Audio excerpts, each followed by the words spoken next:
Hello, everybody. I'm Bill Murphy. I'm managing editor of MMORPG.com, and I am here with Dave Georgeson, the man, the myth, the legend on EverQuest Next. Dave, how you doing? I'm doing great. It's been fun. So first, are you recovering from Gamescom? Recovering, yes. Recovered, no. Now, good, because you got to keep working. But let's talk real quick about what we're here to see today. I don't know if anybody's familiar with this. This is EverQuest Next. Dave just showed us a bunch of cool new stuff. So I don't know where to start, to be honest. Well, let's start with the class that you'll play when you first launch into EverQuest Next Landmark. Sure. It's called the Adventurer. Tell us about it. Well, the Adventurer class is patterned after the EverQuest Next classes. So as you play Landmark, you're essentially becoming familiar with the game mechanics that you'll play again when you actually get to jump into Norath and play on EverQuest Next.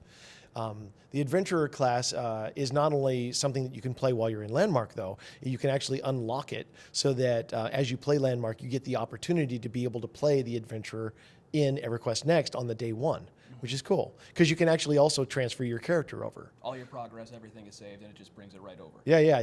Your name, your look, a lot of the different stats and everything like that will copy over. It won't be an exact copy because there will be some game mechanics differences between EverQuest Next and Landmark. But essentially, yeah, you'll be able to bring your character over. And then when you bring it over to Landmark or when you bring it over to EverQuest Next, can you bring it back, like all the progress you do in EverQuest Next, can you bring it back over to Landmark? You know what? The discussions are still going on that. But there will definitely be a lot of structures and stuff that are in EverQuest Next that just won't be there in Landmark because they're different games. Okay. Landmark is very serious. We're serious about that whole gateway to EverQuest Next thing because we want people to help us build that new game, and a lot of the feedback and what people do with stuff in Landmark and all that stuff will play over, but it won't necessarily cross back over because Next has all the rallying calls and all the different classes and everything like that, and that won't necessarily copy back across. Okay. Well, tell us a bit about the sort of functionality of the Adventurer class then, like what you'll be doing in Landmark, since that's the more immediate thing coming out this winter. What will the Adventurer sort of, its main modus operandi be? Well, I can't get into the details too closely, but you can imagine, like, for instance, on the classes in EverQuest Next, like we talked about, they have a couple of weapons and stuff like that you can kit out and you can make better over time. The same is going to be true of a lot of the tools that you can use in Landmark. You can think of them as kind of your weapons. So there will be other things that we'll unveil, different movement abilities, different utility abilities and stuff like that, that'll be part of your character pool for the Adventurer class.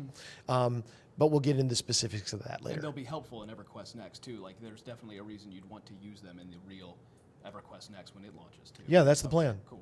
All right, well, let's talk also about some other things that we talked about today, namely that female dwarfs. You showed it to us. What's the ultimate decision? I'll just let you reveal it. Well, when we're the roundtable thing, that was one of the fun questions that we put in there was whether or not they should have female dwarves should have beards or not, and the overwhelming choice was that they should have choice. And we wanted to make sure that was possible, so that's what I'll let players see the concept art. Yeah. But we really like the end result of it.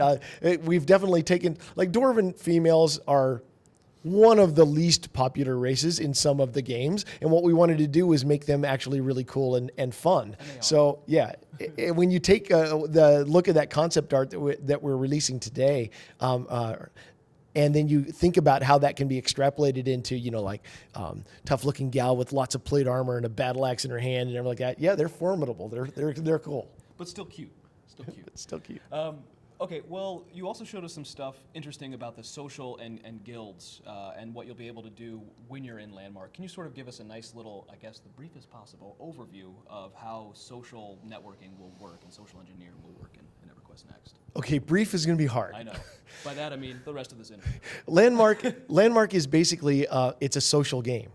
EverQuest Next is all about adventuring and rallying calls and all this I don't want to say focused content because it's very much still a sandbox and the players are making a lot of decisions on their own, but they're advancing causes forward. They're changing the world on a regular basis and so on and so forth. Landmark is much more about thousands and thousands of people's imaginations and what they can just come up with on their own. So it has to have very different social structures. Some of them are super familiar, like friends lists and guild structures. We have some temporary abilities like a co-op build-out structure that lets you kind of get together for a short period of time and then disperse. Like a hippie commune. It's a hippie commune, yeah. So I mean, yeah, there's a lot of structures like that, as well as all the communication mechanisms that you'd expect. Text chat and voice over the internet and SOE mode, things like that. But we want to make sure that players can do more than that. We wanted to have more tight social infrastructure. So, like for instance, Player Studio is a big backbone in our game. Players can create stuff and put it up on the studio for other players to be able to buy, so that the original creator can actually make real cash. That can be a force for good if it's handled properly. So what we're going to do is we're going to make sure that the creators and the consumers of those creations can actually become more powerfully influential in their communities, so that they can start identifying, like for instance, consumers that earn certain credits and certain achievements can actually bestow accolades on cool creators that they think are cool, which allows them to become famous with the rest of the community, which gives them a reason to excel even more than just real cash would do. And then those creators can kind of group together, maybe start their own guild, and they're just kind of funneling money into their pockets. The co-op build-out potential on this thing is pretty astronomical. It's like Ben and Jerry's in NORAD. Well, I mean, like we talk about all the time, the build-out movies are cool because you can see one or two people building for like an hour or less and be able to make this really great change.